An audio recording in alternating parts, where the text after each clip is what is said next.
This is a tutorial on how to program and read a Mesa Labs data trace logger. First of all, you need to connect the host to your computer using a USB cable. Then place the logger into the host. Now launch the data trace application. Then single click on the menu called Logger Functions. And then click again on the submenu Program. And then up comes a wizard with the first of 4 pages. Notice on this first page there's a place next to study names where you can type in the description. In our case, I'm going to name it Autoclave Northwest Corner.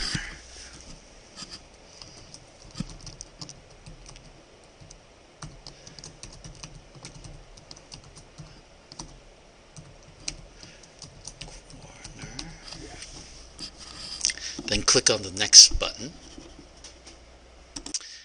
Notice the start time here. It'll start to gather data in 2 minutes from now. But of course you can change it to anything you wish, but 2 minutes is the soonest it can be set to.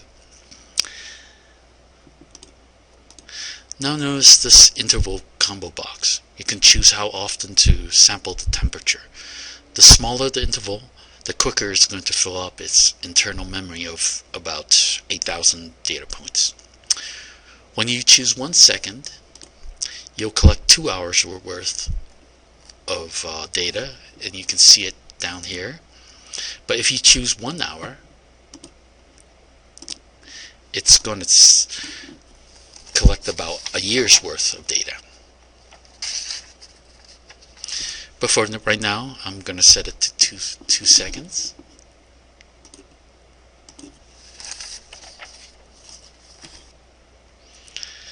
Here in the logger types area, we can select what type of loggers we are programming. And in this case, I'll select MPRF temp, which stands for micropattern radio frequency temperature. Then I'll hit the next button again. Notice this section up here of stop logging and never stop. The stop logging means it will stop collecting data when the 8,000 data points has been filled. The never stop means it's constantly recycling the internal memory by deleting the oldest data and replacing it with the newest. In this case, we'll let it stop when it gets full by clicking on the stop logging.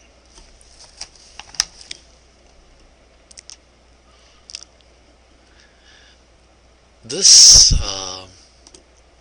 RF data transmission rate section determines how often the radio frequency data will be transmitted. I'll set it to 10 seconds. Now, in the previous page, we set the data logging interval to be every 2 seconds. So here, the 10 seconds divided by 2 equals 5. That means every transmission will contain 5 data points. Okay, now we'll hit next again. Then we hit program. Soon, we'll get this message box confirming that's been programmed. Then you put in the next logger. And again, you hit on program, and we confirm it again. And you keep on doing this until all your loggers has been programmed. Now we'll wait 2 minutes until it starts gathering data. It's close to 2 minutes now, and the text box will turn red, and this button will appear. That means the loggers are now gathering data. You can also tell it's transmitting data because it would blink its LED lights for every transmission. Then you can let it run for X number of hours or days, but right now we want to see what the data looks like. For that, we close out this form, put the logger back into the cradle, go to the read menu, and click on this read icon.